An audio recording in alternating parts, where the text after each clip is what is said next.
Blessed be the name of the Lord, and blessed be the name of Jesus. Hallelujah, hallelujah. Shalom Kuramang Kuramashida Gavura Mahula. Hallelujah, hallelujah.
Praise God. Hallelujah. Hallelujah. Banal na Diyos at dakilang Ama, Diyos na milikha ng langit at lupa, Diyos ni Abraham, ni Isaac at Jacob, sa dakong ito patuloy ka namin pupurihin at sasambahin sa Espiritu at katotohanan. Salamat po sa iyong kadakilang kabutihan at sa lahat ng mabuting bagay na sa amin na iyong pinagkakaloob. Muli niyo kaming samahan, iyon at magpalang kamay at abutin ng lahat na may pangailangan. Ang mga may karamdaman, lubos ang pagalingin sa pangalan ni Jesus at ang lahat ng aming kahilingan niyo pong tugunin ngayon din sa ngalan ng Panginoon. Pagpalayan mabuting balita ang ating ihatid o pagtay sa amin lahat ay magbigay ng ipayong liwanag sa ngalan ng Ama, ng Anak, ng Espiritu Santo. Amen and Amen. Purihin ang Panginoon.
Panginoon.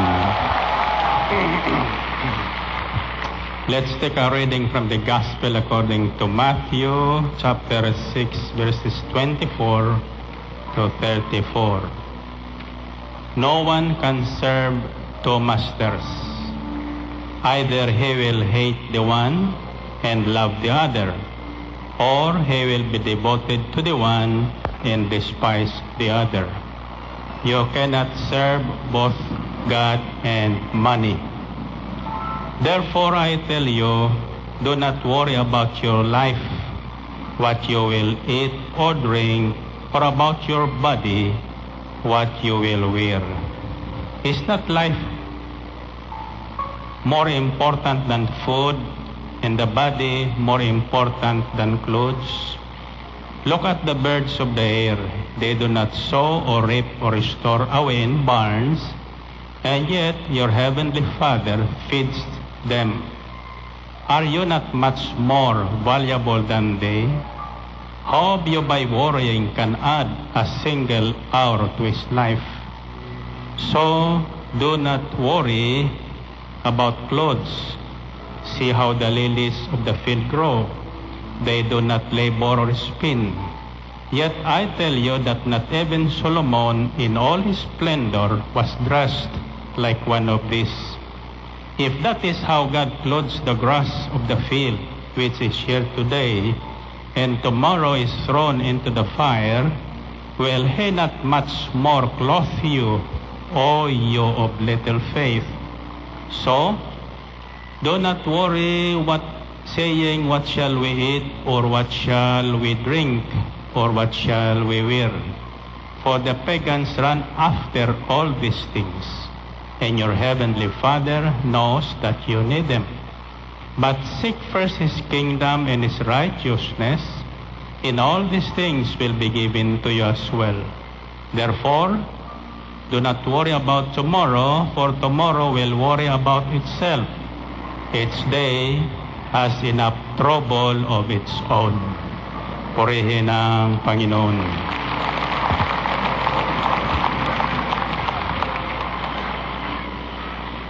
Walang makapaglilingkod ng sabay sa dalawang Panginoon, sapagkat kapuputan niyang isa at iibigin ang ikalawa. Paglilingkuran ng tapat ang isa at hahamakin ang ikalawa. Hindi kayo makapaglilingkod ng sabay sa Diyos at sa kayamanan. Kaya't sinasabi ko sa inyo, huwag kayong mabagabag tungkol sa pagkain at inumin na kailangan ninyo upang mabuhay, o tungkol sa damit na kailangan ng inyong katawan. Hindi ba't ang buhay ay higit na mahalaga kaysa pagkain, at ang katawan kaysa pananamit? Masdan ninyo ang mga ibon. Hindi sila naghahasik, di nag-aani, o kaya'y nagtitipon sa bangan. Gayon man, pinakakain sila ng inyong amang nasa langit. Hindi ba't higit kayong mahalaga kaysa mga ibon? Sino sa inyo ang magpagpapahaba ng kanyang buhay ng kahit isang oras sa pamagitan ng kanyang pagkabalisa? At bakit kayo nababagabag tungkol sa pananamit? Isipin ninyo kung paano sumisibol ang mga bulaklak sa parang, hindi sila nagpapagal ni humahabi man. Ngunit ito ang sasabihin ko sa inyo, maging si Solomon ay hindi nakapagsuot ng kasing ganda ng isa sa mga bulaklak na ito, bagamat napakariringal ang mga damit niya.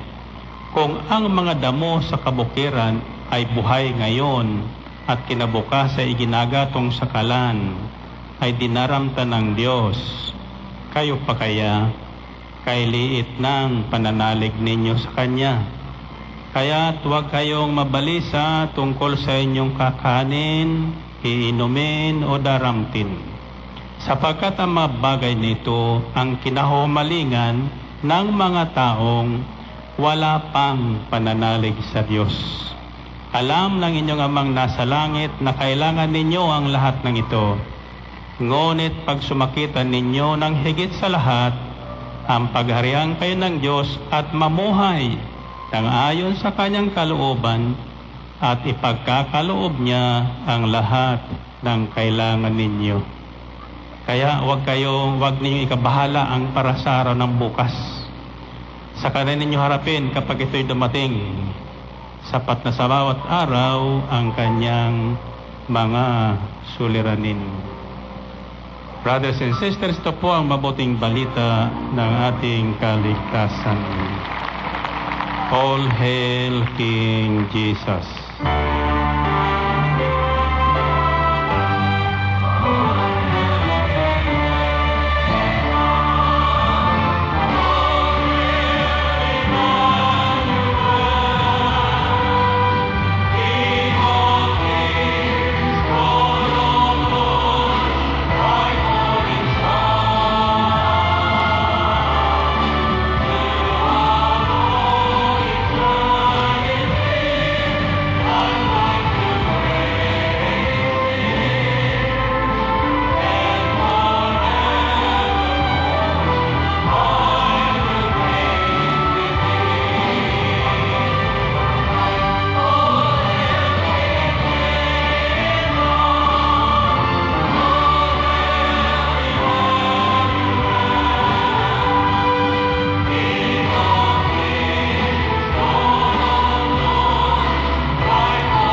mga prayer request. Lahat ng inyong prayer request, bottled water, passports, etc. Itaas natin na tayo'y manalangin muna bago tayo magkwentuhan. O sound daw. Walang naririnig sila doon. Ayusin nyo ang inyong sound system. Hello. Okay. Taas ang ating mga prayer request. Sabihin niyo, Panginoon, salamat po muli sa araw na ito na sa amin ay inyong pinagkaloob upang ikaw ay aming pasalamatan, purihin at sambahin sapagkat ito ang nararapat sa amin. Salamat din sa araw ng pamamahinga na inilaan mo sa amin, bagamat hindi namin ito gaanong napapansin at binibigyan ng halaga. Sa araw na ito, mag-usap po kayo at kami po ay makikinig. Nang sa gayon, masunod namin ang inyong kalooban upang ang lahat ng aming kailangan sa araw-araw ay inyo namang sa aming ibigay ayon sa nasusulat. Pagpalain niyo po ang aming mga alay, panalangin at ang aming mga kahilingan sa araw na ito, sa ngalan ni Jesus. Amen. Amen. Okay, taas ang dalawang kamay. Sa bilang pong 3, anong gagawin? Tatalbog ng 3. 1, 2, 3.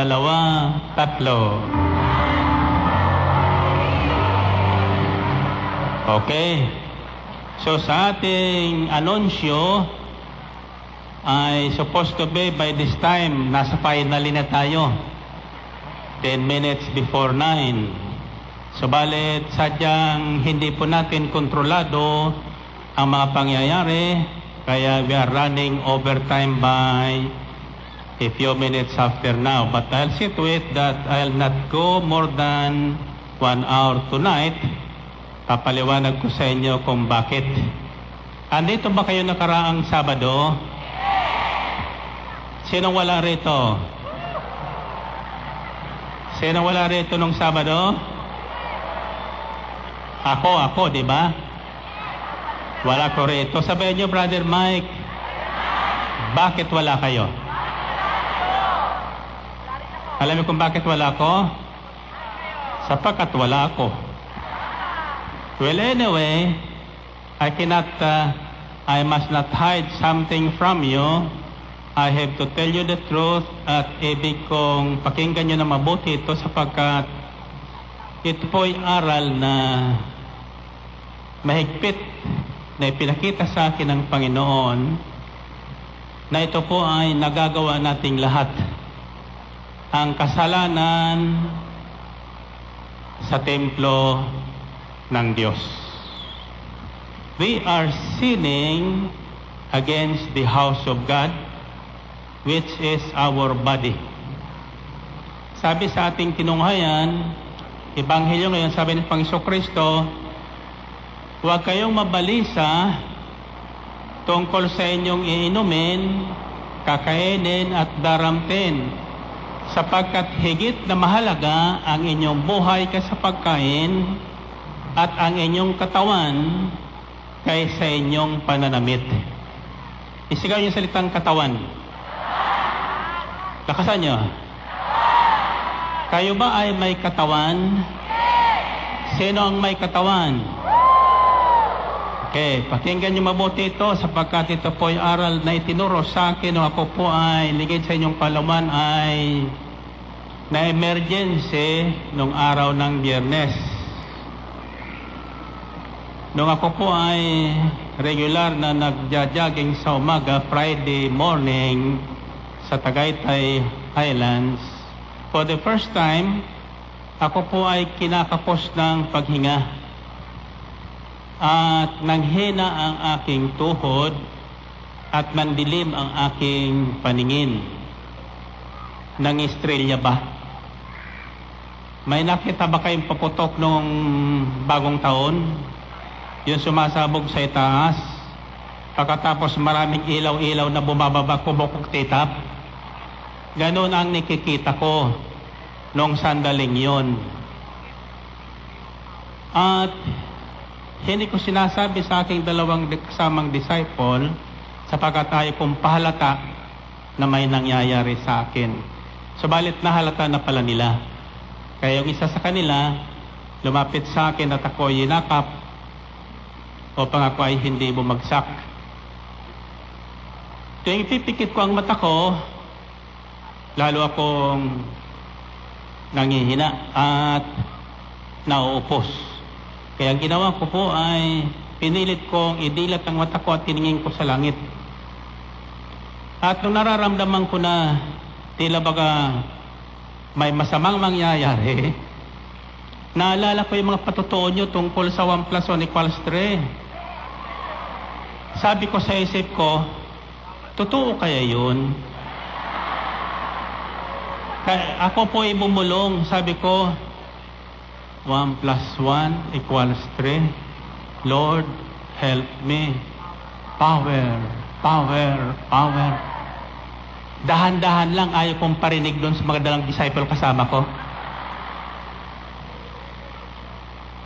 Nang mabanggit ko yon, alay, biglang lumakas yung tuhod ko. Dumating nga ang power. At biglang naglinaw ang paningin ko.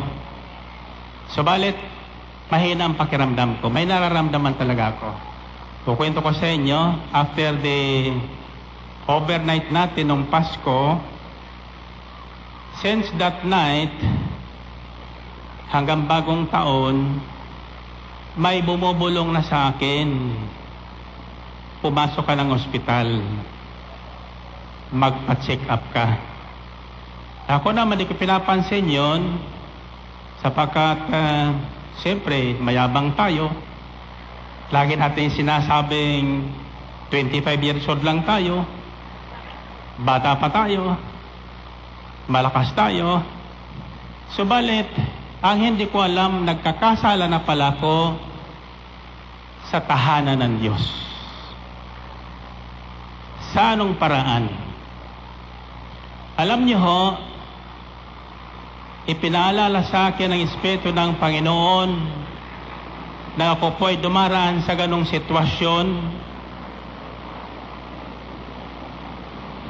kung gaano kahalaga ang katawan ng tao at buhay ng tao sa Kanya. Sa lahat ng Kanyang nilalang, ang katawan ng tao ang pinagpawisan ng Diyos. Hinubog ng Kanyang kamay, buhat sa maliliit na alabok. Samantalang ang ibang nilikha niya, walang pagod na sinabi niyang magkaroon ng ganito, at nagkakaroon ng ganoon. Bakit niya hinubog ang katawan ng tao? Sapagkat ang Diyos ay isang espiritu, walang katawan. Kailangan niya ng katawan. Hinubog niya ang katawan ng tao para sa Kanya, para maging tahanan ng Kanyang espiritu. At sa sandaling sumaatin ng Kanyang espiritu, sabi sa Biblia, nilalang niyang kawangis at kamukha niya. Ganyan tayo kahalaga sa Diyos, subalit hindi po natin napapansin sapagkat inari na natin ang ating katawan na parang atin. Sabi sa isang kasulatan, sabi ng Diyos, you are mine. Pahiram lang sa atin ang buhay na ito at ang katawan na ito. Ipinagkatiwala sa atin ng Diyos ang pamamahala sa lahat ng Kanyang inilikha. ang nakakalimutan natin, ang isa sa pinakamahalaga, His precious and treasured creation is the human body, ang ating katawan. Ito pala ang pangunahing responsibilidad natin na ating pangalagaan. Huwag nating lustayin, huwag nating sirain, sapagkat sabi sa Biblia, ang sino man magsira ng aking templo ay aking tuluyang sisirain. Nasusundan niyo ba ako? To preserve the temple, alam niyo ho, sa aking kaunting pagninilay sa kasulatan, kalooban ng Diyos na tayo ay mabuhay ng mahabang panahon dito sa balat ng lupa, bilang kanyang katiwala sa lahat ng kanyang nilikha. Wala pa mang medisina noong unang panahon, sa kapanahonan ni Moses, at si Moses ay hindi naman nag-aral ng medisina. Ang lahat ng kanyang ipinagbilin sa mga Israelita noon, kung ating pag-aaralan ngayon, ay tungkol sa pangangalaga ng kalusugan at katawan ng tao. Kaya marami siyang ipinagbawal na dahil di dapat kanin, sapagkat nagtataglay ang mga hayop na ito ng mga taba na hindi makabubuti sa katawan ng tao. Tulad ng baboy, ang taba ng baboy ay hindi makabubuti sa katawan ng tao. Kaya pinagbawal po yan doon sa mga utos na inilabas ni Moses. Sa kapanahon na naman ni Daniel, nang sila'y pinakakain po ng karne, natira ng pag-aalay doon sa palasyo ng hari, hindi nila tinanggap yon. At ang wika nila, hindi kami kakain ng karneng yan. Kakainin po lang namin ay gulay. Gulay. Kung alayon lang po ng hari, ay kami ay palakasin at maging matalino, ang ibang bilanggo ay pakainin nyo ng karne at kami ay kakain lang ng gulay. At subukin nyo pagkaraan ng ilang panahon kung sino ang mas matalino at sino ang mas malakas at malusog sa amin. Ganun nga ang ginawa ng bantay bilangguan. Pinagbigyan sila at pagkatapos ng ilang panahon, nang sila po ay suriin ang kanilang kalusugan, higit na malusog at malakas si na Daniel na kumakain ng damo ng gulay kaysa doon sa kumakain na makarning ipinagbabawal. So noong pa man, ipinaalam na ng Diyos sa tao sa pamagitan ng mga taong tinawag niya na mamahala ang nararapat at hindi nararapat na ipasok sa katawan ng tao.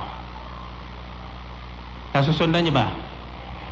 Nang likhain ng Diyos ang lahat ng bagay, pagkatapos ng 6 na araw ng kanyang paglilikha, ang 7th araw siya po ay namahinga.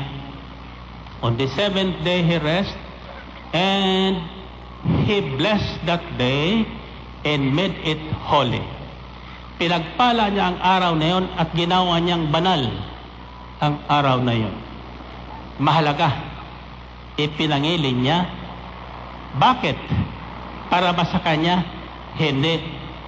Para sa tao na kanyang nilikha, upang ang tao ay humabang buhay sa pamagitan ng pagbibigay sa kanyang sarili ng panahon ng pamamahinga. In 7 days, 6 days for work, 1 day for rest. And besides, each day, God divided it into 24 hours.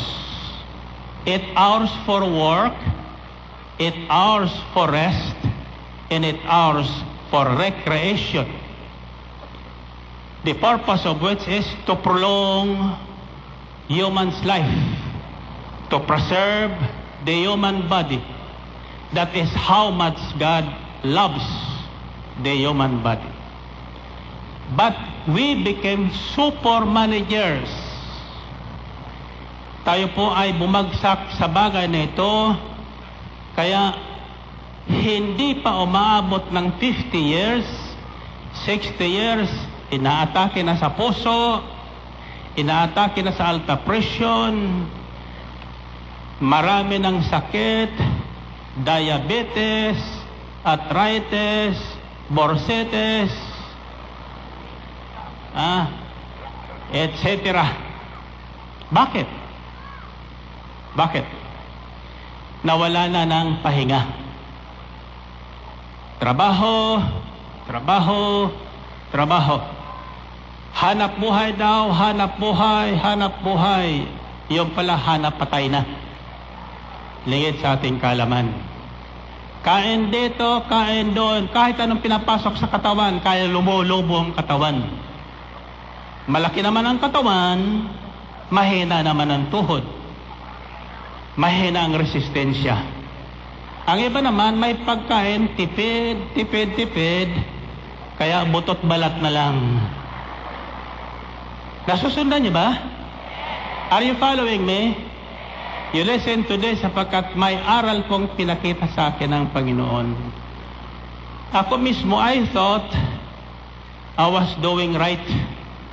Sapagkat ibig kong tapusin ang mensahe upang matuto ang taong bayan ng Diyos nang sa gayon tayo ay makapamuhay ng ayon sa kanyang kalooban. Tatandaan niyo po ang sinabi ng Panginoong Kristo, alam ng Diyos ang lahat ng ating kailangan at iyan po ay laan niyang ibigay sa atin. Lamang ang condition ay ganito, sa halip na kayo ay mabalisa mag-alala sa inyong kakanin, iinumin, daramtin, titirahan na bahay, kung ano mangyayari dyan, pag sumakita ninyo na kayo ay pagharian ng Diyos at mamuhay ng ayon sa kanyang kalooban at lahat ng inyong kailangan araw-araw kanyang ibibigay. Narinig niyo yun? Okay. So rest. Scientifically, pag sinabing rest, and even spiritually or biblically, pag sinabing pahinga, natutulog ang tao. We only find rest when we are asleep, pagtulog. We need 8 hours pala of rest, meaning 8 hours of sleep. But we can no longer sleep even for 4 hours, 5 hours because we are so worried of many things. Or we overspend the hours in other matters. 8 hours for work. 8 hours for recreation.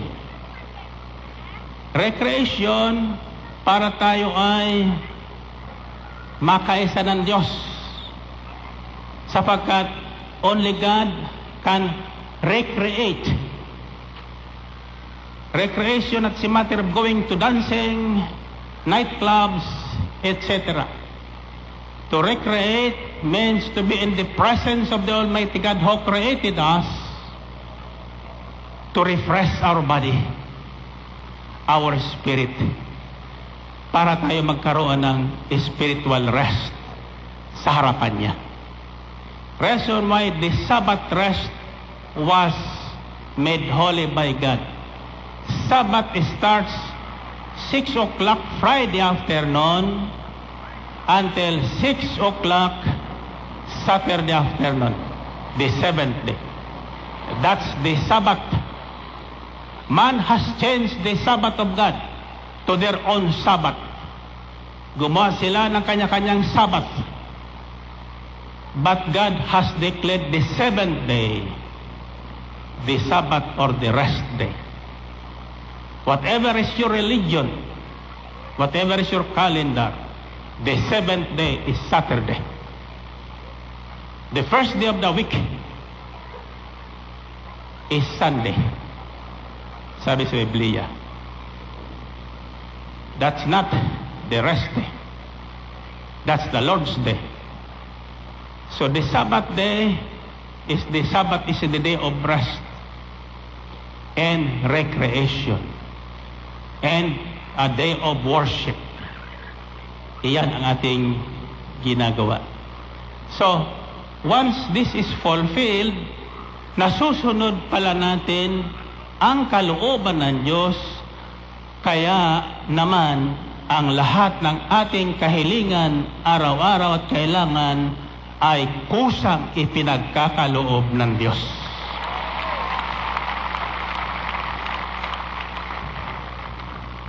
So I discovered, sa pangyayaring ito, wala pa doon Sister Belen sa Tagaytay kasi normally, sumusunod siya sa akin Friday evening para i-type na yung aking outline after my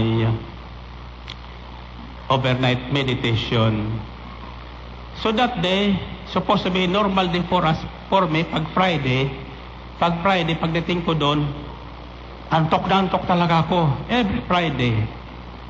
Para akong pinipilit na matulog, mag-rest. But on that day, bakit naman hindi ko nagawa yun? Nagpilit akong magjagan kami agad. No? Kaya doon along the way, na ako'y pabalik na paakyat doon sa, yun. For the first time, naranasan ko yung tila baga tapos na. Magtatapos na. Kaya ako tumingala sa langit. So, of course, naalala ko, pag anong nangyayari nga pala, may tuturo ko sa inyo, you know, anything can happen. You might be very healthy today. Wala kang nararamdaman. Isip mo, abutin kang 100 taon. Subalit tingnan nyo, araw-araw may nangyayari man sa kuna, may nalalaman tayong bigla na lang natitipok, no? Di natin alam kung ano ang mangyayari. That's why ang bilin sa Biblia ay watch and pray. Lagi kayong magbantay at mananalangin. Watch and pray. So I prayed and I realized something is wrong with me. So I prayed, said, Lord, I'm sorry. Patawarin niyo po ako. I committed a mistake. I committed a grievous sin against your body, your temple, which is my body. Why? Last December, starting overnight, I took for 3.5 hours without my knowing it. And I did not sleep the whole night for the first time. And the following day, hindi na rin ako gaano nakatulog. This went on until New Year. Then after that, tinignan ko po yung aking dumi, yung aking stool. Something is wrong. It's black. It's black. When your stool becomes black, there must be an internal bleeding inside you. Hindi mo alam, alam ko sapagkat ako po ay na-opera ng ulcer in 1967. So I thought of that. Wala na akong ulcer. But then, may bumubulong na tala sa akin. Pa-check up ka na. Sabi ko, after New Year na lang. But after New Year, magdamag naman ng New Year, walang tulog. Sabi ko, pagkatapos na ng gawain sa Sabado, kasi Saturday kako, first Saturday of the New Year, I must not be absent. And besides, ang aking mga kapatid, mayroon New Year's wishes. Dala nyo ba yung New Year's wish? Sino may dala ng wish niya noong nakarang Sabado? New Year's wish? Kayo ba'y gumawa ng inyong New Year's wish noong nakarang Sabado? Sino ang gumawa ng kanyang New Year's wish noong nakarang Sabado? Okay, ang tanong ko sa inyo ay, doon ba sa inyong New Year's wish Sinama ninyo ako. Ha? Hindi. Hindi ako kasama doon sa inyong wish na yon. Sapagkat, pakiwarin nyo, malusog naman yan si Brother Mikey. Diba? Hahaba ang buhay niyan. Well, anyway, thank you. Kaya wala ko nung Sabado, kasi wala naman ako sa wish ninyo. Amen ba? Purihin natin ang Panginoon. Purihin ng Diyos. But then, you listen to this very carefully. According to Psalm 91, kapag ikaw ay nanatiling tapat sa Diyos, hindi ka iiwan ng Diyos. Hindi ka pababayaan ng Diyos. Aalalayan ka ng kanyang libo-libong anghel. Isang tawag mo lang, darating ang tulong ng Diyos. So pagdating namin sa bahay,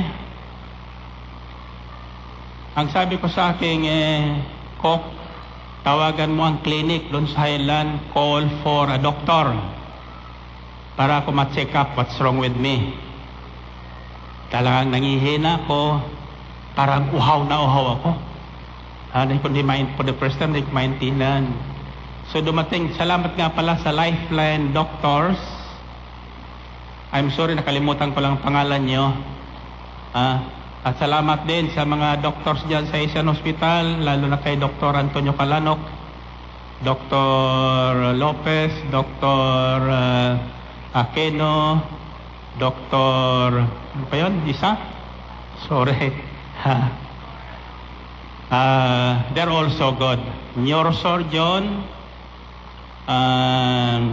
yung sa puso, yung sa nguso, lahat silang doktor nandun nagabang. So I called for the doctor at chinik naman yung aking puso. Siyempre, unang tinitin ng doktor, yung pakikinggan yung tibok ng puso mo kung tumitibik pa. Sabi niya, okay naman, your heart is normal, your blood pressure is normal. Ang tanong sa akin, do you feel thirsty? Sabi ko, nga. Then sabi niya, you are dehydrated. You are dehydrated. So binigyan niya ko ng temporary relief, tawag doon hydrate. Pinom niya sa akin, pangsamantala. So after that, they left, believing that I am physically all right. Then we ate breakfast. After that, I tried to sleep. I cannot sleep. Pagdating ng tanghali, hindi talaga mawala yung aking pakiramdam. At mayroon na naman nagtuturo sa akin, patawag mo ang doktor, pakabit ka na ng dextrose. May nagtuturo sa akin ganon. Kasi nag-iisa ko doon sa kwarto, wala pa si Sister Belen So sabi ko lang sa aking tulong, tawagan mo yung doktor, pabalikin mo dito. Sabi mo sa kanya, kabitan ako ng dextrose. Nung pagdating nila, nahirapan sila magkabit ng dextrose. Hindi na masumpungan nila yung aking mga ugat. Bakit? Tuyot na pala. Talagang hydrated na hydrated. Dehydrated na dehydrated. So anyway, sabi ko, okay, itakbo niyo ko sa Asian Hospital. Abuti may nakalaan ng ambulansya roon. For the first time, nasakay ako sa ambulansya. Masarap palang sumakay sa ambulansya. Hindi natatraffic. Kaya lang along the way, sa haba ng Tagaytay, punta niya sa hospital, naihi ako. Sabi ko doon sa mga attendant, sabihin niyo sa driver, patigil muna. Patabi mo ng ambulansya sa tabi. Sabi niya, bakit? Ihi ako. Hallelujah. Ang sabi naman nila, di pwede, mayroon ditong bedpan. Bedpan. Ako hindi ako makakahe dyan. Nanonood kayo. Kaya sabi ko, sige, tabi muna. Sabi, bulong-bulungan sila. Iba naman itong pasyente ito. Ibang pasyente nagmamadali. Ito naman na niya, nagpapatigil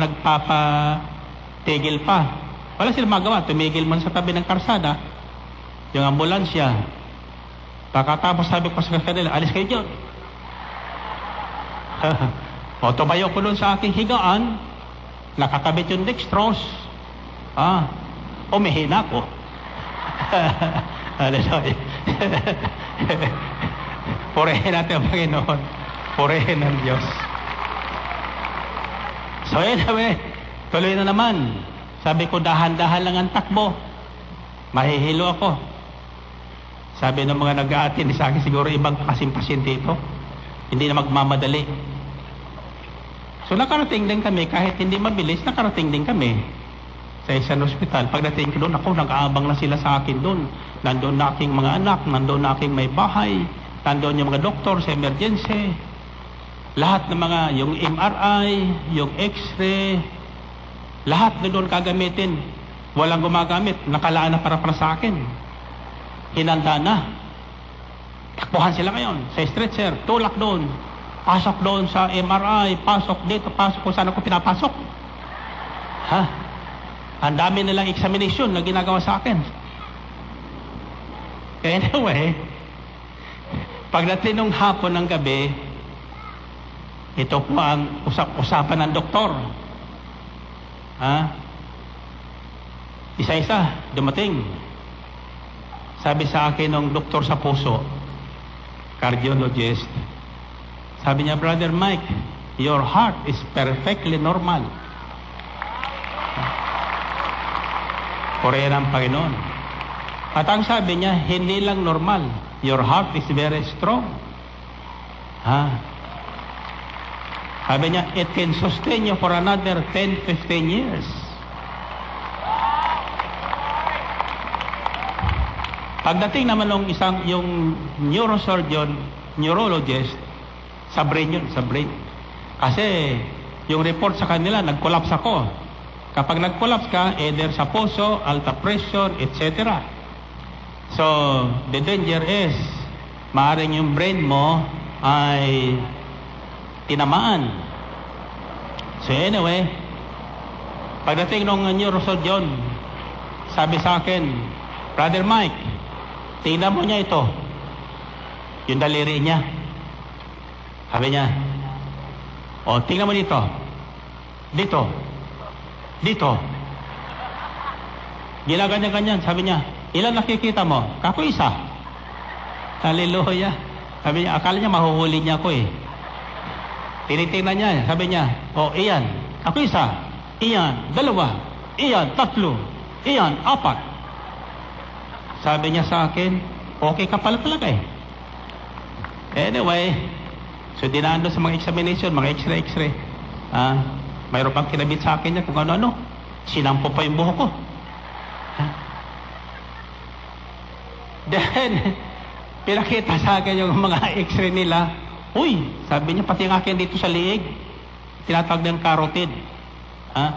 Yung ugat niya na baka nabarahan, baka wala nang pumapunta doon sa utak natin, na dugo at oxygen, kaya tayo nahihilo.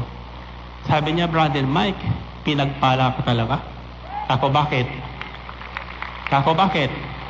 Sabi niya kasi, everything is clear. Everything is clear. Ang sabi na akin, neurosurgeon, your brain is perfect. Sabi niya, wala kanyang aneurysm, ang flow ng blood mo, ang oxygen is perfect. Sabi niya, at hindi ka pa malilimutin. Ako hindi talaga. Anyway, next is yung tiyan. Dinaan na doon sa tinatawag ng endoscopy. Endoscopy, susundutin ka. Sisilipin yung buong tiyan mo kung ano may diferensya doon. Pero para magawa yung kailangan patulogin ako. So anyway, Pinatulog ako, wala akong malay kung anong ginagawa nila sa akin. Pagkatapos nila, nagkamalay ako, tipsy-tipsy pa. Pinasok nila ako doon, kasama Sister Belen. Sabi ng doktor ko, Brother Mike, pakibukas ang mata mo. Tingnan mo kung sino nandito sa paligid mo. May nakikita ka ba niya? Hindi ko kumikibo. Nandito niya ang misis mo. Ang sagot ko daw, ilan sila? Purihin natin ang Panginoon. Purihin ang Diyos. Glory to God, glory to Christ Jesus. Ang sagot naman ni Sister Belen, your one and only love. Hallelujah. At tinugtungan pa, sabi niya, ngayon, huling-huli kita. Sabi niyo, purihin natin Panginoon. Purihin ang Diyos. Ito na ngayon, yung resulta sa akin dyan. Sabi niya, alam mo, yung operasyon mo sa ulcer, nagkagasgas. Doon nagsisimula yung bleeding mo. So, may internal hemorrhage na pala ako. At ang resulta, my hemoglobin went down. Kaya pala ko nahihilo na, kaya pala na ko nangihila na, yung aking dugo ay kulang na, bumagsak na. So right away, under emergency, sinalinan na ko ng dugo. Blood transfusion ang ginawa nila nung gabing yon. Now, bakit? Bakit nagkaganon? Maalala ko kasi ganito. Ang aking cook sa opisina, kung pakaluto, alauna na ng tanghahapon. Sa halip na tanghali, pakakainin ko alauna na ng hapon. Kung ako naman ay pameriendahin, alas 5 na ng hapon. Hallelujah. Nakikinig siya ngayon. Mabuti na ibulgar kita dito. Kasi ako walang kimulang, tudo pasa lang sa kanila. Kaya hindi nila namamas doon. Samantalang ang role ng katawan ko, wala na ako ioperahin. Sa ulcers in 1967, every 3 hours I must eat. Every 3 hours I must eat.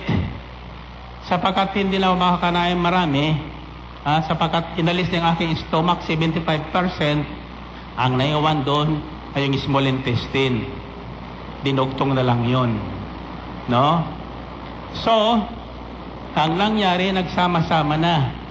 Dehydrated. Bakit ako madi-dehydrate? Umiinom naman ako ng tubig. Tinuro ko sa inyo yun, di ba? Lagi akong umiinom tubig. Kaya kayo laging iinom ng tubig. Ang problema, nagsasalita pala ako dito ng 2-3 oras. Tuwing magsasalita ko, nadi-dehydrate ako.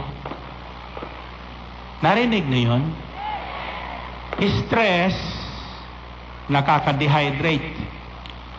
Pagsasalita, daldal ng daldal, nakaka-dehydrate. Kaya pala nahahalata ko, pagkatapos ng gawain, bihira akong umihi at hindi ko naiihi. Yung pala, natuyo na ang aking katawan. So I was not physically sick, but dehydrated. Meanwhile, yung aking sukat doon sa tiyan, ang cause noon ay sala sa oras ng kumain. You see? Pag ikaw ay nalalagpasan ng oras sa pagkain, nawawalan ka ng electrolyte sa katawan, kaya ka nanginginig. So, bali ito po ang isang magandang aral na aking nasumpungan. Nang kinukwento ko na sa mga doktor, yung nangyayari sa akin doon sa Tagaytay, na tuwing ipipikit ko ang ating mata, lalo akong nanghina at parang kukulaps. So, ang ginawa ko, tiningin ko sa itaas, sa langit, pinilit kong idilat ang mata ko at nakita kong may estrelya. Ang sabi ng neurosurgeon, yung mga estrelyang nakikita mo, yung brain mo nagsisikap na buhayin ka. The brain keeps on sending signals to every part of your body to keep your body awake and alert. Mabuti naman na niya na hindi ka pumikit at natulog sapagkat the tendency noon ay you will fall into coma. Sapagkat ang brain mo ay magpapahinga. But because of the emergency na create nung mata mo, the brain was on an emergency movement. Sending signals to every part of your body. That's how powerful the brain is. So doon ko nakita. Kaya kung kayo po ay hinihimatay, huwag po kayong pipikit. Huwag kayong matutulog. Matutuluyan kayo. Narinig niyo yun? Now, but the moral lesson na tinuro sa akin ng Panginoon is, you have abused your body, your resistance. In what way? You failed to eat on time. You lack sleep. You lack rest. So what shall I do? Adjust your time. I want you to live long, sabi ng Panginoon. I want you to live long. Read the scriptures. God's will for us is to live long on earth. If only we are not going to abuse ourselves, our body. So brothers and sisters, remember this. We are God's stewards of His most precious and prized creation, which is our body. Of all the things God created, He labored so much to form the human body. For Him, sabi sa Biblia, lahat ng kanyang nilikha ay para sa Kanya. Para sa Panginoon. Ang ating katawan ay para sa Panginoon. Ang ating isipan ay para sa Panginoon. At lahat ng ating nakikita at tinakikita ay para sa Panginoon. Kaya ang sabi niya ayon kay Matthew, huwag kayong mabalisa tungkol sa inyong iinumin at kakainin, sapagkat higit na mahalaga ang buhay kaysa pagkain at inumin, ang katawan kaysa pananamit. That's how much God cares for the human life and human body. That is you and that is me. That's why I declared sa akin na po yun, and I said, we have to adjust. 1 hour na lang ako magsasalita tuwing araw ng gawain. Amen? At ito po ang ating gagawin. That's why we made a schedule, kaya lang medyo nahuli ngayon ang misa na antala sapagkat may dinaanan si Father Sunny. And I hope sa susunod ang ating mga iimbitahan na magpualay ng Santa Misa, I will come on time so that all of us will go home on time and have rest. So, we need 8 hours for sleep. For me, I have to be on bed not later than 11 o'clock in the evening pag may gawain. Kung walang gawain, sa totoo lang 9 o'clock nasa higaan na po ako pag walang gawain. Kaya lang pagdating ng Martes, kakasabado, the following day, so makakauwi kami niyan hating gabi, darating kami alauna na, di naman makakatulog right away, kasi usapan pa dyan, sa likod, no? Ako anong gagawin ko, Lord? adjust your time. Ang bayan ng Diyos nakikinig. Ang bayan ng Diyos masunurin. Amen? So, for our own good, we are sometimes misled na, nagpupuwi naman tayo sa Diyos. Sumasamba naman tayo sa Diyos. Diba? Hindi. God is a God of order. Tatandaan natin yan. So sa oras ng pananambahan, buong isip, buong puso, nasa pagsamba sa Diyos, wala sa pagkain. Nasundan niyo ba yun? Sa itinakda nating pagsamba sa Diyos, pakikinig ng salita ng Diyos, kung gusto nating mamuhay ng ayon sa Kanyang kalooban, at tayo ay maging kalugod-lugod sa Kanyang paningin, ialay natin ang ating sarili sa mga sandaling yon, buong puso, buong isip, sa pagsamba at pakikinig ng salita ng Diyos. Amen ba? Okay. Regarding the Sabbath, I hope you will find time to honor the Sabbath rest. Don't be in a hurry to die. Narinig niyo ko? Don't be in a hurry to die. Anong ibig sabihin niyon? Sa ating pagkabala, pagmamadali, na kumita ng ganito, magkaroon ng ganitong negosyo, magkaroon ng dagdag na trabaho, nagmamadali tayo sa lahat ng bagay, nagmamadali sa pagkain, subo agad, lulun agad. Hindi. Alam niyo ang pagkain, isang bagay na pagsamba sa Diyos. We should chew our food slowly and surely so that our stomach will not be burdened. Ay hindi, subo, lunok agad, nagmamadali, tapos inom agad. So ano nangyayari? Nagkakaroon ng, anong tawag doon?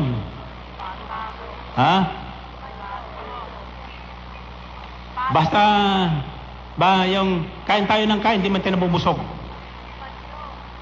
Nagkakaroon ng stomach disorder. Tayo. Sapagkat hindi na ang pagkain na mabuti kasi nagmamadali tayo. Everything nagmamadali. Iba naman, di pa tapos ang misa, umuwi na nagmamadali. Iba naman, kararating lang gusto ng umuwi, nagmamadali. Inabot lang ng isang oras, nagmamadali. Lahat nagmamadali tayo. Bakit ba tayo nagmamadali? Sa totoo lang, ito po ang nasumpong ko sa Bilmilla. Wala tayong dapat ipagmadali. Wala tayong dapat alalahanin. Wala tayong dapat ikatakot. Alam niyo kung bakit? Alam niyo kung bakit? Sabi sa Hebrews 9:27, minsan ang itinakda ng Diyos ang kamatayan ng tao pagkatapos paghuhukom. It is destined for man to die but once after that judgment. Nakatakda na ang ating araw ng paglisan sa mundong ito. Pag hindi padating sa araw na yon, nagkakamatayan ang paligid, buhay ka pa. Buhay ka pa. Nasundan niyo ba yon? Sa gitna ng sunog, lahat na sunog, buhay ka pa. Nakita niyo sa Yolanda, lahat naman yun tinamaan ng storm surge. Pero bakit may mga nabuhay? Hindi pa nila panahon. Hindi pa panahon. May sakit ka o walang sakit, kung hindi mo pa panahon, hindi ka mamamatay. Kaya huwag tayo matakot sa kamatayan. Huwag tayo mag-alala tungkol sa kamatayan. Tatatandaan niyo si Job? Gusto na ni Job mamatay sa hirap ng kanyang karamdaman. Pero ang sabi ng Diyos kay Satanas, huwag mo siyang papatayin. Bakit? May plano pa ang Diyos sa buhay ni Job. Purihin natin ang Panginoon. Purihin ng Diyos. At sa lahat sa atin, may plano ang Diyos. Maganda ang plano ng Diyos sa bawat buhay natin. Kung siya po lamang ang ating masusunod. Ang problema, hindi ang Diyos ang nasusunod. Tayo ang nasusunod. I'm running 5 minutes over my time. Now anyway, I hope you understand. God cares for us all. Amen ba? Pabayaan ka man ng lahat sa paligid mo, hindi ka pababayaan ng Diyos. Tutulungan at tutulungan ka ng Panginoon. Gagawan ka ng paraan.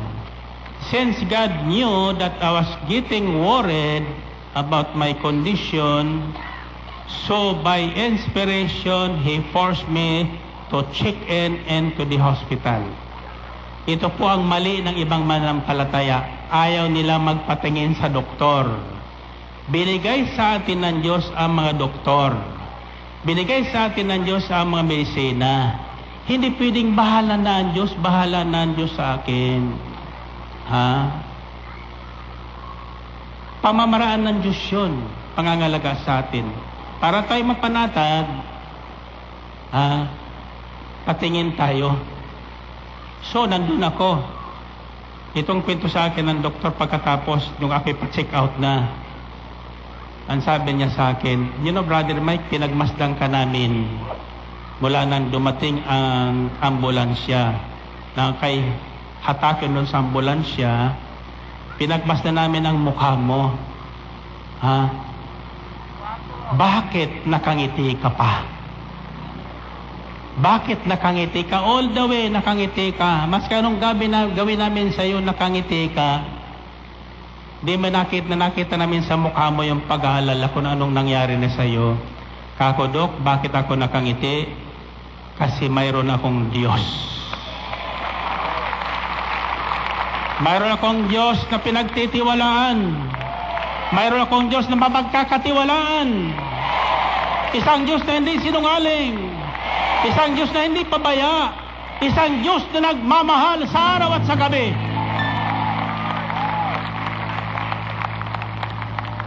And God knows who you are.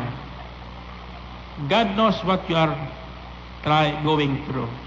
And so after all the examinations, the good thing is, nasalinan ako ng bagong dugo. In the following day, my hemoglobin went back to normal. Pati yung expression ng mukha ko, sabi niya, maputla na. Ngayon na niya, mapula na. In the span of 24 hours. And the good thing is, the general analysis of all the laboratory examinations of my doctors, salamat sa Diyos at salamat sa kanila, ang sabi niya, you are perfectly healthy. Purihin natin ang Panginoon. Purihin ng Diyos. And finally,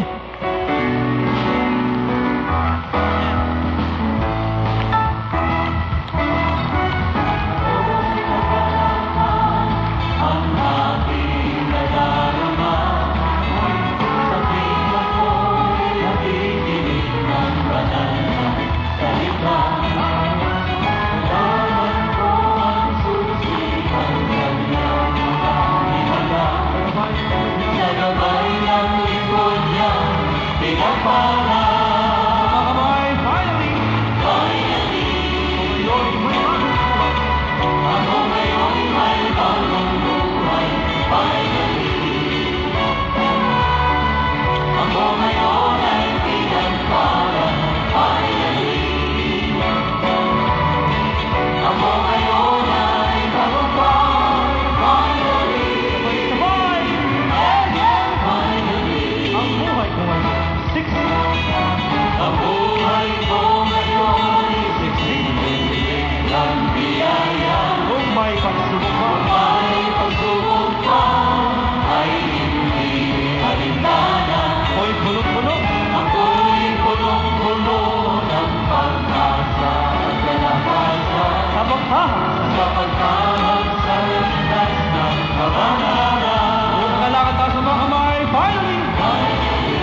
Okay. Pakilagay ang inyong ulo sa kamay nyo. Ito final instructions at pakiusap lang po ito. So, we have rescheduled our activities every Saturday and Tuesday as much as possible.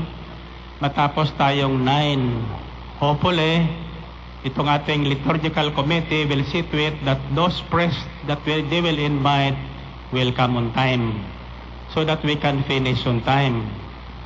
At sakali naman na mahantala, ano kayang gawin natin? Mauna na ang healing message, mahuli ang mesa. Ha?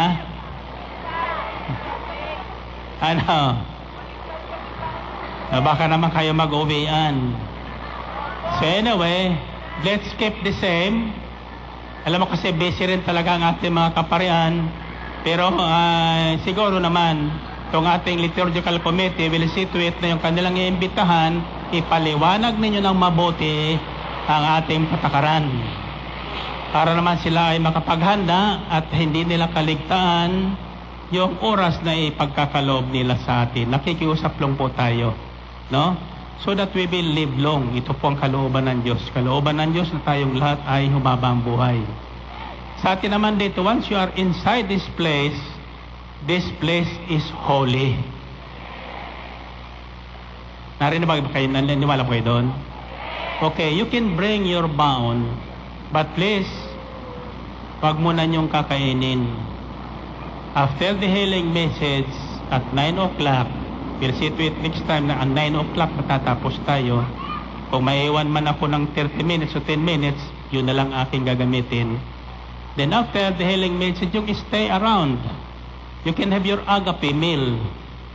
Magkainan kayo, bahagi ng sa isa't isa. Don't rush. Huwag kayo makipagsiksikan dyan sa paglabasan. Relax. Take time. Care for your body. Then when you go home, rest. Matulog na kayo. Kalimutan ang lahat ng problema. Paano, brother, may kundi ko makatulog? Ito pa tandaan nyo. Ang brain natin may dalawang chamber. The negative and the positive side. Kapag nakatagilid ka sa kanan, maanang naalala mo ang problema, tumagal ka sa kalawa. Iba naman maalala mo roon. Naalala mo lang puro katuwaan, hindi ka lang makatulog.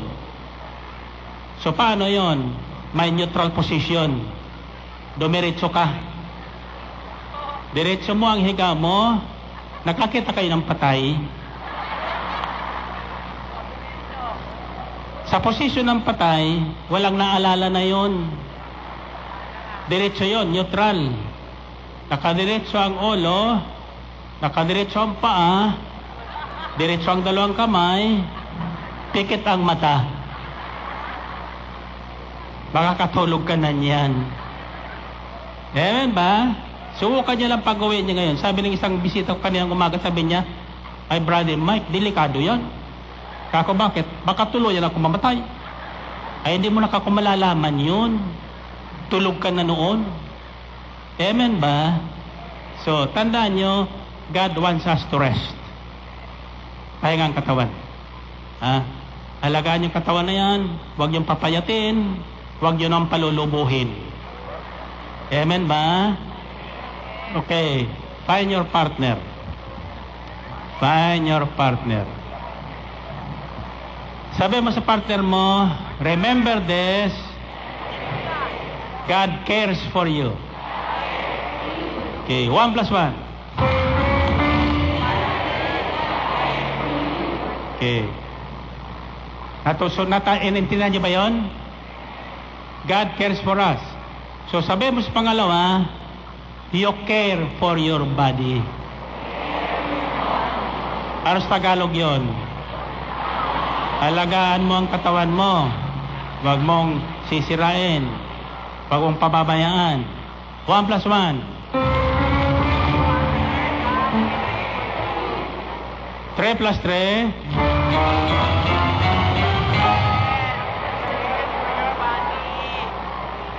Then, sa huli, tatandaan niyo mga tinuturo ko sa inyo. Sa huli, ito ang sabihin mo. God wants to live you long. God wants you to live long. Ulitin nga. Naintindihan niyo ba yung English na yon? Ano yung sabihin na yon? Ibig ng Diyos na humaba ang buhay mo. Sinong gusto humaba ang buhay? Okay. So, para humaba ang buhay niyo, ang utos ng Diyos, don't worry. Relax. Amen ba? So, after this New Year's message, next Saturday, babahagi ko sa inyo anong nararapat natin gawin para tayo pagharian ng Diyos at mamuhay ng ayon sa Kanyang kalooban. Sapagkat yun po ang susi sa lahat ng ating kailangan. Alam daw ng Diyos ang lahat ng kailangan natin at laan niyang ibigay. Ang hingi lang niya, pag sumakita natin na tayo ay pagharian niya at sundin ang Kanyang kalooban at lahat ng ating kailangan araw-araw darating. Amen ba? So Saturday, come back. And by the way, yung punta sa Tacloban po, postpone. Bakit? Hindi po ko nakakuha ng ticket eh. So it will be next week, January 21, Tuesday. Just in case nakapag-book na kayo, naubos kasi yung booking na puno, noong January 16, siguro karamihan doon kayo na rin, ang pumuno. So hindi po ko tutuloy doon ng January 16. January 21 ang ating hatid ng mabuting balita at mabuting mga regalo sa ating mga kapatid sa Tacloban. Amen ba? Okay. Ano unang sasabihin nyo? Pangalawa? Pangatlo? Okay, tandaan nyo, God wants you to live long. Wala na sa kamay ng Diyos, nasa kamay natin ang ating paghaba ng buhay. 1 plus 1.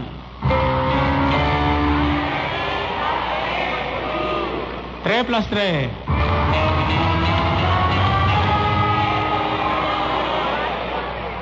7 plus 7.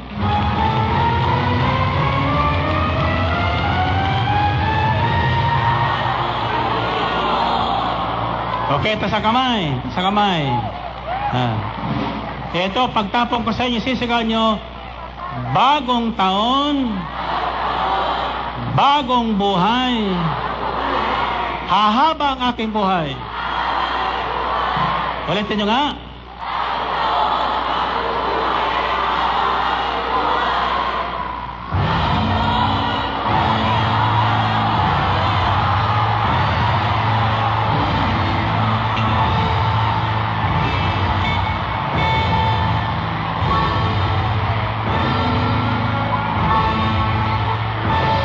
God bless you all.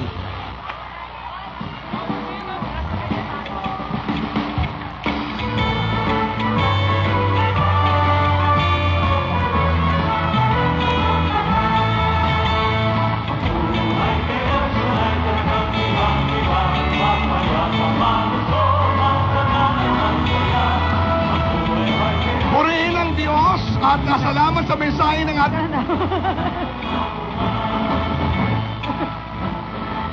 Praise God, Brother Dante. Napakaganda ng mensahe Yes, natin punulikod. amen. Matthew 6:24 to 34. Yan po.